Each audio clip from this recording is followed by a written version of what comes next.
امام الانبیاء صلی اللہ علیہ وسلم کو خالق و مالک نے عطا فرمایا ہے. اب جسے عزت لینی ہے نا اسے رسول اللہ صلی اللہ علیہ وسلم کے در کی غلامی کرنی پڑے. اگر کوئی عزت کا تاج چاہتا ہے تو اسے رسول اکرم صلی اللہ علیہ وسلم کے در کی غلامی کرنی پڑے گی، اور یہ غلامی کی صف میں آ جائے تو اس کا مقدر بدل جائے، کیونکہ اس صف میں جبرائیل امین بھی کھڑے ہیں. اور گیا ہے نا کہ منگتیاں ہے کھڑا جبریل بھی، شان دیکھو آمینہ کے لال کی. یہ وہ اعزاز ہے جو اگر کوئی لینا چاہے. دوسری بات یہ ہے کہ اللہ رب العزت کی رحمت کے 100 حصے ہیں، اور اس میں سے ایک حصہ دنیا میں نازل فرمایا، 99 حصے اس کو خالق و مالک نے آخرت کے لیے رکھے. اور یہ جو پیار محبت ہے نا، ماں کا اولاد سے پیار ہے، عاشق کا معشوق سے پیار ہے، کس لیول تک چلا جاتا ہے. یہ باپ کا اولاد سے پیار ہے، دوستی کا آپس میں ایک تعلق ہے. یہ جو جانور بھی اگر اپنی اولاد سے محبت کرتے ہیں نا تو یہ اسی ایک رحمت کے حصے میں سے ایک دوسرے پر رحم کرتے ہیں.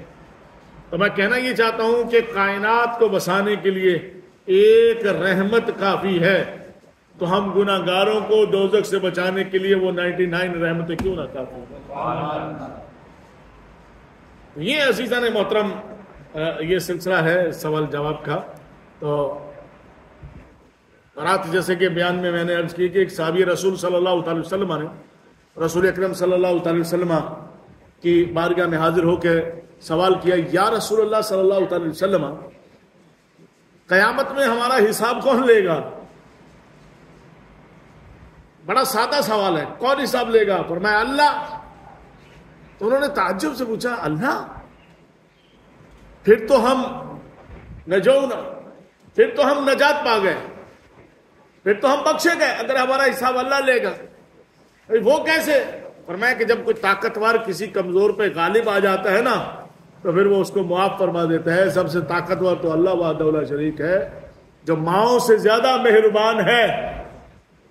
تو اگر ہمارا حساب اللہ لے گا، اور یقیناً ہمارا حساب اللہ لے گا، تو فرمایا کہ پھر ہم تو نجات پا جائیں گے. اللہ سمجھ، یہ اس کی رحمت ہے، خالق و مالک کی رحمت، کہ جس رحمت سے ہر انسان بہرہور ہے. تو جو اس کے خاص بندے ہیں، انبیاء علیہ السلام ہیں یا اولیاء کاملین ہیں، پھر ان کا رتبہ، ان کا مقام تو پھر کتنا بلند ہے کوئی کیا جانتا ہے. تو یہ اولیاء کاملین سے متعلق ہے. تو ہم جلدی میں سوال ہی شامل کر لیتے ہیں.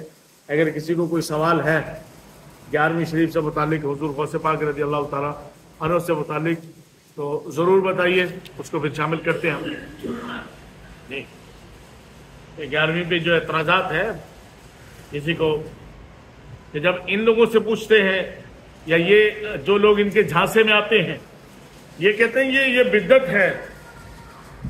بدعت کا لفظ اتنا عام ہے، آپ بول دو یہ بدعت ہے، بس یہ لفظ سننے کے بعد کوئی بندہ آگے نہیں بڑھے.